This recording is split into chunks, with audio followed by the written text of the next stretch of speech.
But Coach Prime gave an injury update. He said Travis Hunter's playing along with a couple other injury updates. Take a listen here. Injury, Travis should play for certain on Saturday. Jimmy as well. Timmons, Marion, those two guys are probably out, and Will Shepard should play as well. Well, there you have it. We got a couple receivers back this game, Travis and Jimmy. Unfortunately, Marion had the unfortunate injury. Prime, I believe, said he has surgery as well. But your thoughts on having those guys back for this game? I love it. Thank God. You don't want to walk in not having any of your players. But, again, I would be careful with Travis. I agree. Sometimes a good coach has to fucking guard his player from himself. I would really limit his offensive snaps, especially if they're going to run the ball more. More heavy packages allows him to come off the field, and you can keep Horman, Shepard, and the other cats on, and Wester. But I would play him every play on defense. I would just put him on McMillan, and wherever McMillan goes, Travis goes. And then I would bracket him too. I would bracket McMillan as well and try and make it so he just can't get the ball. Because Travis with over-the-top help, that leads to pick sixes and big plays. Sure. Travis one-on-one leads to pick sixes and big plays. So what the fuck? If you play over the top on him and you limit McMillan vertically and you limit him to the sideline and that, the pocket of space between the hash and the number, or the hash and the sideline, bro, you take him out of the game. So still, if they move him around, if they put him in the slot, you can still figure out a way to put Travis in the slot. We play so much man defense that it shouldn't be a problem.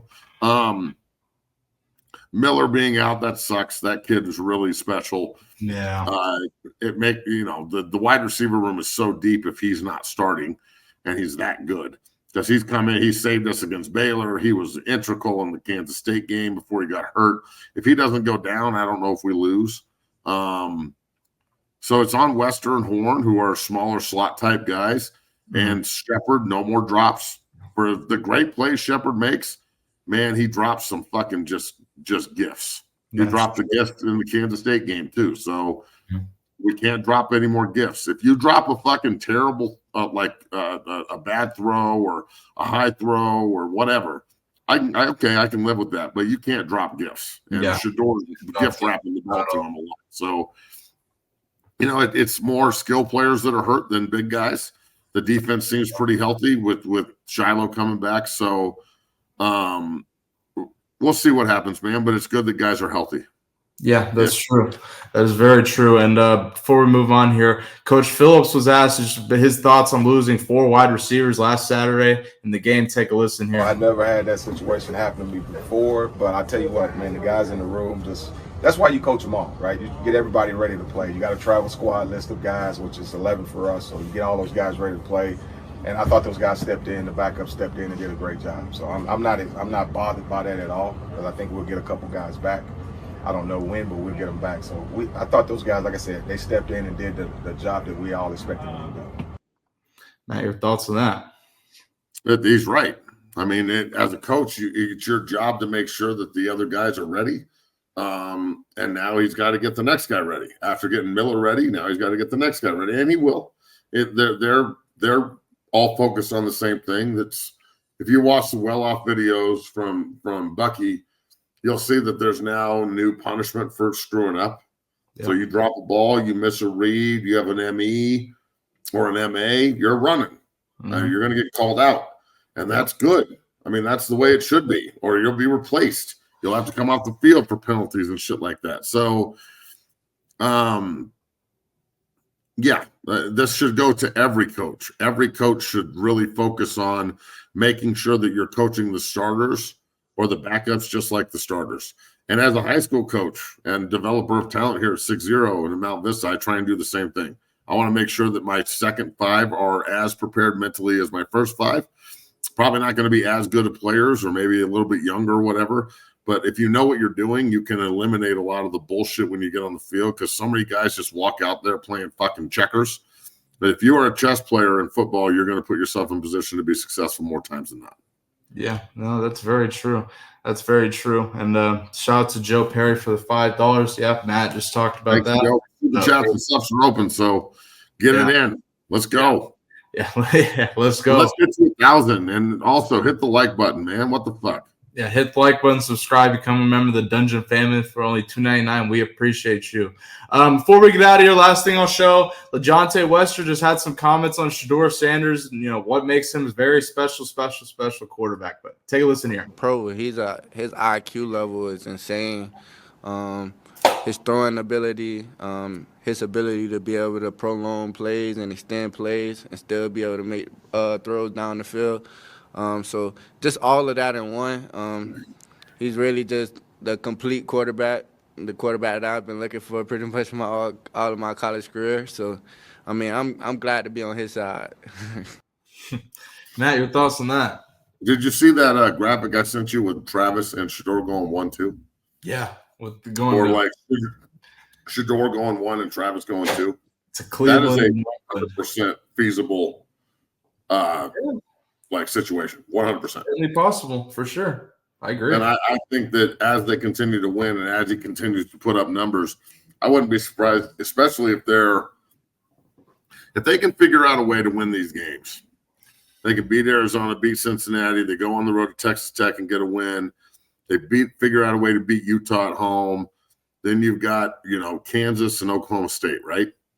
Mm-hmm. After those two teams are struggling, you'd like to think you can win those games, but they are going to be tough because Kansas is going to lay down, and no Mike Gundy team is going to lay down. So, but say they lose one more game in conference, and BYU and Iowa State fall off, and they get a chance at Kansas State again in the Big 12 title game.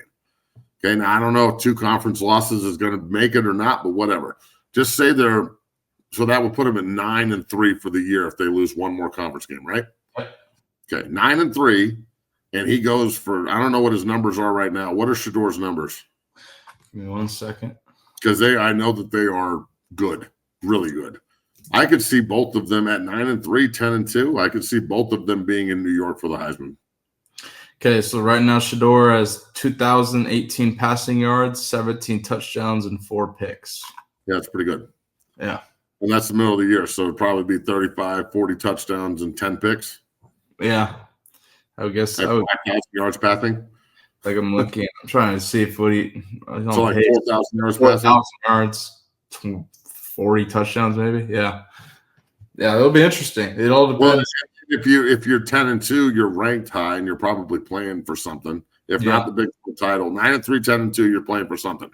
Yeah. Right, unless BYU and Iowa State that do not play each other finish undefeated, and this is all bullshit. And you got BYU against Iowa State in the Big 12 title game, and you got Kansas State with 1 conference loss, CU with maybe 1 or 2 conference losses. They're going to big bowl games.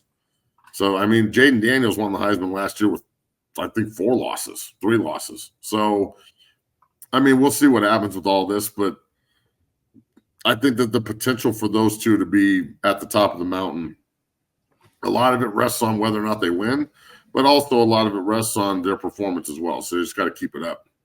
And let me ask you, I wanted to ask you about that Oklahoma State BYU. Do you think BYU can win out under Kalani Sitake? And 2, they take on Oklahoma State this week at home, and they're 9.5-point favorites. What are your thoughts? Are they in Provo? BYU's at home. And Oklahoma State's coming off a bye. Yeah, play this week. I believe so. I wouldn't be surprised at all if Oklahoma State wins the game. Because I don't think they're as bad as their record shows.